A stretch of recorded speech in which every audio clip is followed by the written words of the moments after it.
सिर नहीं पिटेगा तब तक मैं भाजपा को वोट दूंगा। मेरी बात समझ रहे? मैं क्यों वोट दूंगा भाजपा को? क्यों दूंगा? क्योंकि जब तक मेरे बच्चों का पीढ़ी दर पीढ़ी का भविष्य चौपट नहीं हो जाएगा तब तक मैं भाजपा को ही वोट दूंगा। आप भी दोगे कि नहीं दोगे? हाँ देंगे। बोलो बोलो, हाथ खड़े करके बोलो दो। बात समझिए, 60,000 भर्ती में से कितनी भर्ती काट दी? लगभग 55,000 के आसपास भर्ती इसी बार ने काट दी। कई जनरल के बांधने, कई ईडब्ल्यूएस के बांधने, कई SC ST OBC के बांधने। 27% हमारी बची। कितनी? 27%। 27% में हमारे पास क्या है? जाट भी है, गुज्जर भी है, यादव भी है, कुर्मी भी लोग है। बैठ जाओ जी, बैठ जाओ। सबके सब है।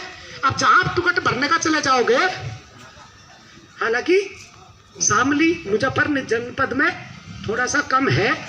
अगर मेरे बागपत में चले जाओ, अगर एक जाट का बालक टिकट भरने के लिए चले जाओ, जिम मार्के की किसी की हिम्मत नहीं है जो टिकट का नाम भी लेते। तुम समझ रहे मेरी बात को? यहाँ मुजफ्फरनगर जनपद के अंदर तो बहुत प्रधान है।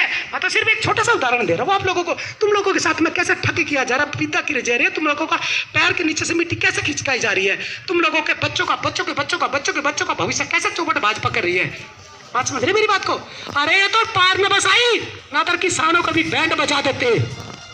मेरी बात समझ रहे? ये तो टिकैत साहब को मैं सैल्यूट करता हूं, जिसने दिल्ली के अंदर धरने पे सर्दी में बैठ के किसानों की जमीन बचा ली।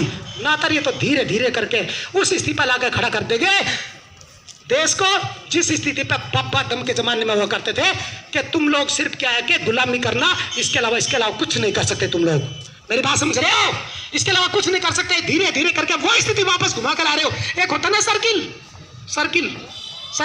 पहले कौन सा युग था? सतयुग। उसके बाद अब फिर कौन सा युग आएगा? सतयुग। फिर वापस सतयुग ही आएगा। ये तो तुम्हें सतयुग में लेके जाएंगे, चिंता ना करो। देखियो, झूठ नहीं कह रहा हूं मैं, तुम सबको सतयुग में लेके जाएंगे। और सतयुग के बाद में फिर कौन सा युग आएगा? फिर वही आएगा, सिर्फ गुलामी करना। भाई साहब, आपके लिए नहीं बोल रहा हूं, मैं अपने लिए बोल रहा हूं। गुलामी करूंगा, ऐसी हालत पर लाकर खड़ा कर देंगे। और भाई साहब, जिंदगी में याद रखना, सब के सब गुलामी करना। जब तक मैं जीऊंगा तब तक मैं इस भाजपा की गुलामी नहीं करूंगा।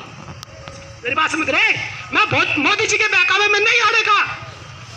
मेरी बात समझ रहे? मैं किसी बेरुपये के बहकावे में नहीं आनेगा, क्योंकि मुझे पता है कि विदेश नीति इनकी बढ़िया जरूर है, लेकिन देश के अंदर देश के लोगों का बड्डा धार कर रखे रखा हुआ इन्होंने। बताइए, एक बात बताइयो, ये जितने यहाँ भाई खड़े हैं, अगर कहीं पुलिस लगा दी जाए, फौज लगा दी जाए, अपने लोगों को मारेंगे? वो क्या अपने लोगों को मारेंगे? बताइए, क्या उनका हक बनता है? क्या मोदी जी राजा बनने के लायक है? नहीं है। अरे राजा सिकंदर ने भी कहा था, और पुरु से पूछा कि तेरे साथ कैसा व्यवहार करा जाए। कहा था उसने कि जैसे एक राजा को राजा के साथ व्यवहार करना चाहिए। क्या मोदी राजा बनने के लायक है? नहीं है। एक राजा को राजा जैसा व्यवहार करना चाहिए था। अरे सारी पार्टियों को, सारे लोगों को, सारे नेताओं को ऐसा लाइन पर लगा दिया। क्या तुम्हारे गुलाम है ये? क्या तुम्हारे गुलाम है? नहीं है। अगर नहीं है तो फिर क्या ड्रामा काट रखा पूरे देश के अंदर?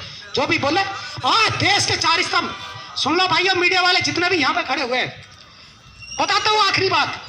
देश के अंदर 4 स्तंभ है जो देश को चलाते हैं।